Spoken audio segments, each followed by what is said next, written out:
Le 4 avril 1960, le Sénégal devient indépendant.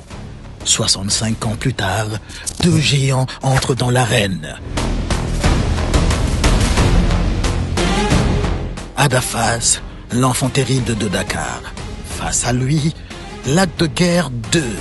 le général prêt à tout. Ce 4 avril, on ne célèbre pas seulement l'indépendance, on célèbre le courage, la force et l'esprit de résistance. Un combat pour l'honneur, un duel de gladiateurs et de légendes.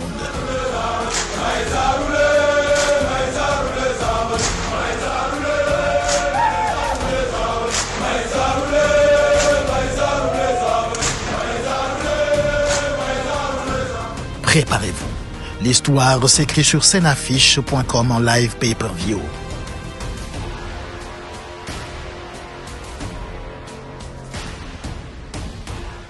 maa ngi nuyu en passant suñu papa Diaw.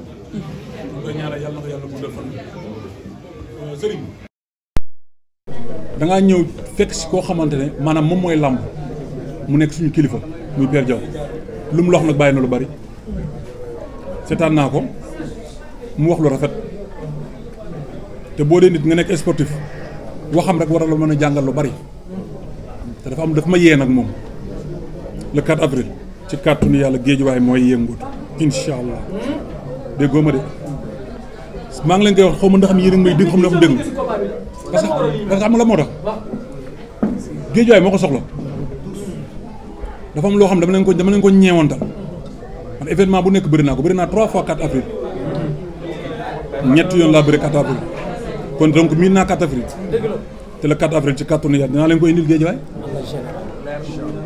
man la général tous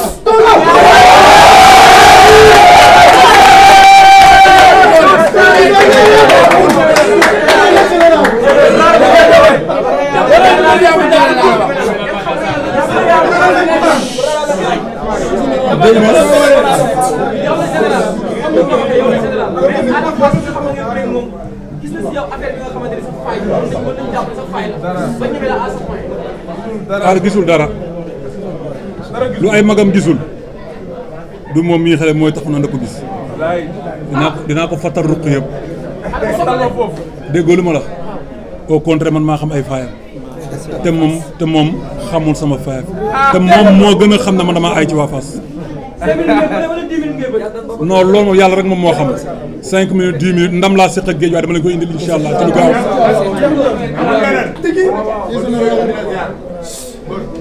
dégg nañ sànq ci biir wax nga ni bu la gàtt après da ngeen di xam ne damaa gaaw wala gaaw ma lan la adversaire moo toll noonu wala da ngaa jàpp ni da war a gaaw ci combat bi pour réussir nga xam ne mooy Ada Fass wala lan la. non c'est pas question de adversaire bi moo tax ma ne combat bi dama ci man adversaire yëpp benn combat laa fi liggéey loo xamante ne bugg ma sax taxaw di ci wax ndax dama ciy mer bu ma ci sox mooy sama diggante ak Siteu parce que indi naa fi loo xamante ne man bëgguma ko mais combat bi ci laay préparé waat sama carrière lu ci desaat mooy ci mobilité ci rapidité ci lépp te su ma leen ko waxee rek dàqu leen ko dégg maa ngi leen di wax nag xaw ma ndax yéen a ngi may dégg xaw ma ndax déggoo leen gaynde damaa waaj combat bi de. général Niwlu.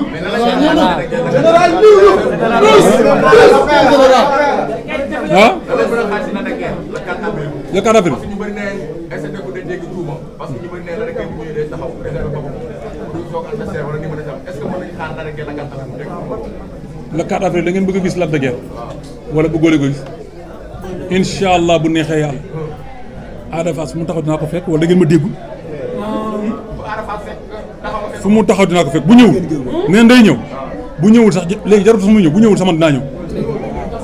tous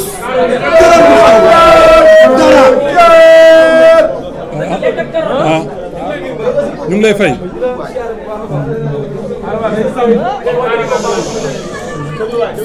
combat bu dangereux ci sa carrière mooy sa diggante ak ki nga xam ne mooy Ada Fass ñu gis na ngeen jël seen initiative ci combat bi ci côté responsabilité ci côté entraînement contact à 100% ngeen ci yow gis combat bi def ci à 100% rafet seen presque avant ñu war ba léegi yaa ngi contact ay contact 3 heures du matin contact fajar bi contact lan da ngay bëgg ñëw pour bëre ak Ada Fass ba wane ba fi làmb ko yaakaar ci yow di ko wala ngaa ñëw pour tegi ci tuba bis boobu nga war a contact yu bari ci ko waaw làmb ak contact ñu ànd te am na loo xam ne bu manqué sa yoon da nga koy dem def muy lan muy contact xeex waaw loolu bu duggee sa yaram rek jeex na.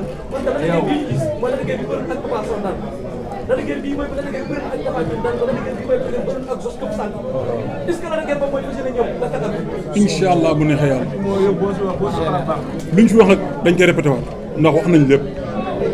mais dama ne la 4 avril Adama moom moo la gën a xam du taxaw di bëre rek man di xeex ñaar yooyu du ci def benn. ñu ngi doole ziar ngeen def waaw. important combat bi sa carrière la xam nga da nga jël combat bi nekk ni jël risque jël nga combat dans sa carrière bu ne fekkee ko ci lamb rek est-ce que lamb na la xool Ada Fass ko jëlee xale nga toll est-ce que nekkul dans sa carrière non Adama moom dara boole ñu dul xaalis lii moo ñu boole weccet rek moo ñu boole maag moom mais du palmarès du dara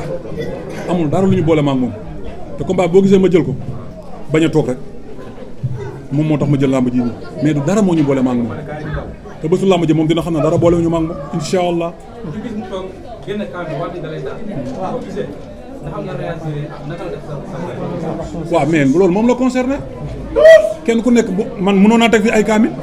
taxaw waat damay daan mais lii xew suba xaw ma ko yàlla rek moom moo ko xam man li may important moom mooy lan mooy ci kàttanu yàlla incha allah bu neexee yàlla dinaa ko daan. day gën a ñëw ñuy ñëw ci combat bi donc tey nga ñëw wala sa bopp dëggal sa bopp dëggal sa bopp xanaa du ñaar dëggal sa bopp xanaa du ñaar ñi ñoo koy def wala benn rek moom moo koy def ñaar ñi du koy def na def li mu wax dama def li ma wax ñu xool kan moo ci góor yàlla dëgg moom bu dee góor li muy wax dëgg la ak li mu def Côte d'Ivoire ak li mu taxaw wax yëpp na ko def.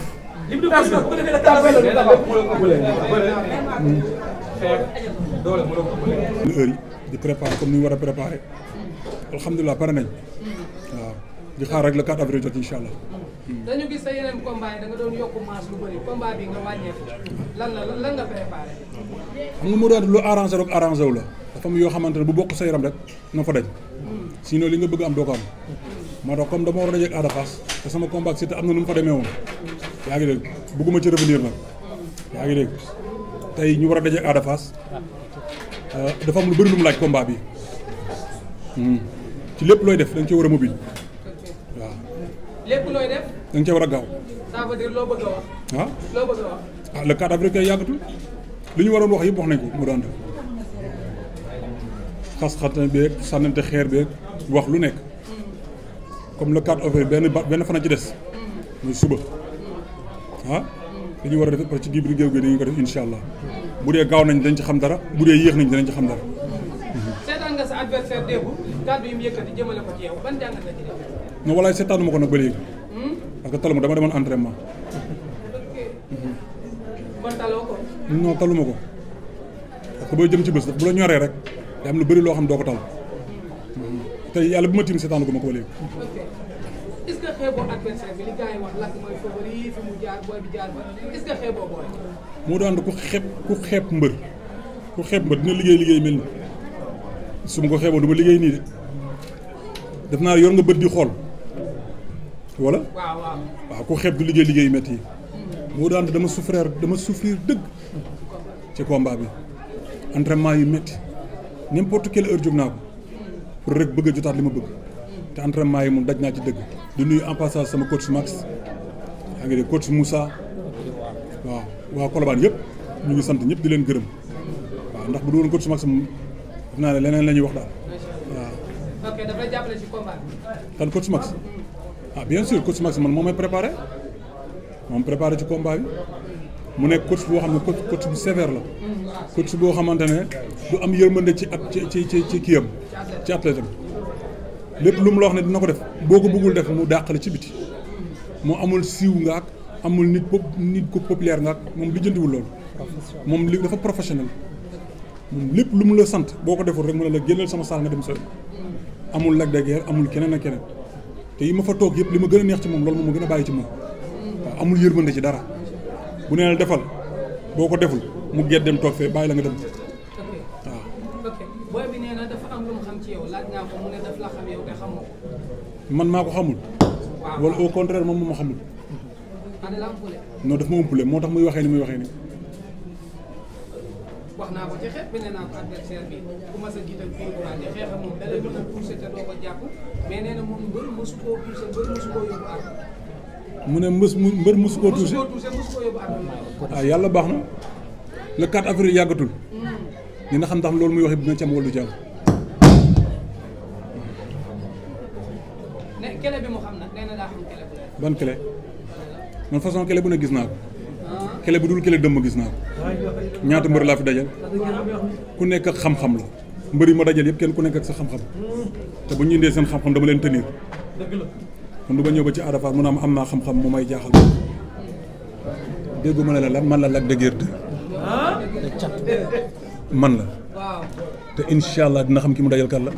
mais Lac de Guiers dañ ko dégg moom mu ne sax préparation mu ne ñi la daan préparé ñoo koy préparé mu ne daf la xam bu baax a baax ci zaay ak ci baax. ñan ñoo ma doon préparé te ñu dem préparé ko. Mouhamed Ali Ndiaye ñaar ñi préparé nekk soxal. waaw waaw mais c'est normal noonu la en matière de business y a pas de sentiment Mouhamed Ali day business yaa ngi dégg. moom mu ne daf la xam te ñun ñi lay entraîné am na bari war na ko ci yow. non moom dese na maa xam de même Mouhamed Ali Ndiaye nekk ak man mi nekkoon ak man moom xamum te entraîné non déggu li ma la Mouhamed Ali Ndiaye mi nekkoon ak man sax moom xamuma 100% man la mental man dama lay mosal tuuti téye lu bari parce que damay xam lu bari.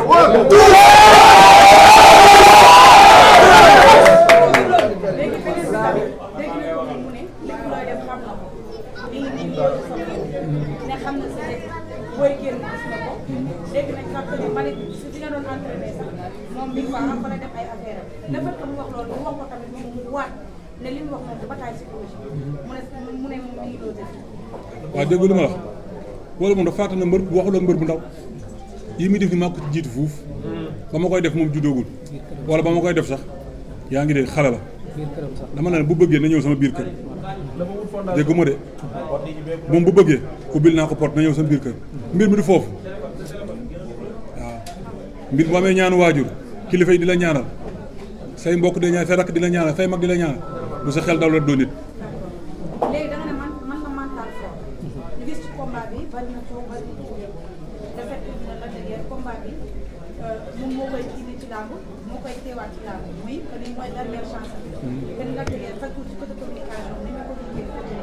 Ada Fass dégg nañ ko moom wax mais ñu ngi bari ci chroniqueur yi que ni ngay waxee nañ ko defee est-ce que tey sa combat Ada Fass avec la manière bi ñu wax que ni Lac de Guiers même bu fekkee sax tant que dóor bu mu tëdd nga doon indi te dóor bu mu tëdd avec la manière la est-ce que tey mën nañoo xaar Lac de Guiers boo ko demee arrêté bi sifflé mu dal ci kawam kon li nga wax rek mu nekk combat boobu tamit combat de lancement mu nekk combat boobu.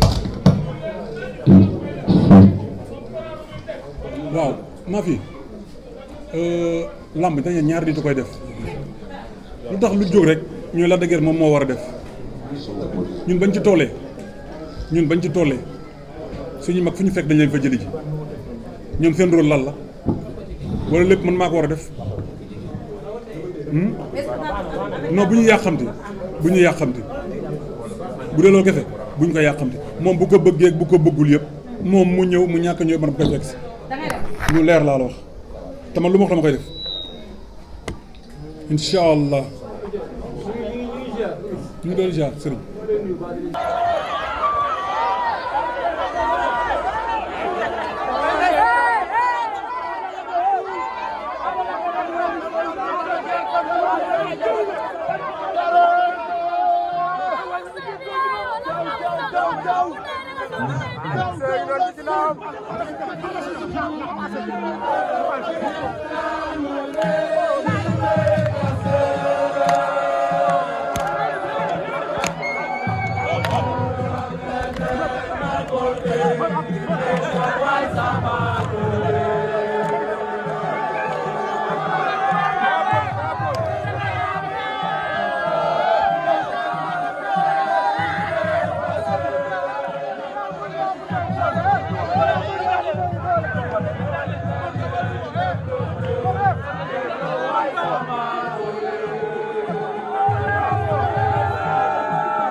Le 4 avril 1960,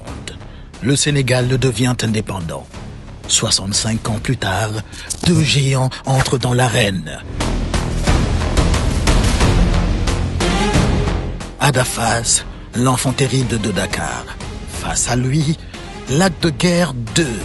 le général prêt à tout. Ce 4 avril, on ne célèbre pas seulement l'indépendance, on célèbre le courage, la force et l'esprit de résistance. Un combat pour l'honneur, un duel de gladiateurs et de légendes.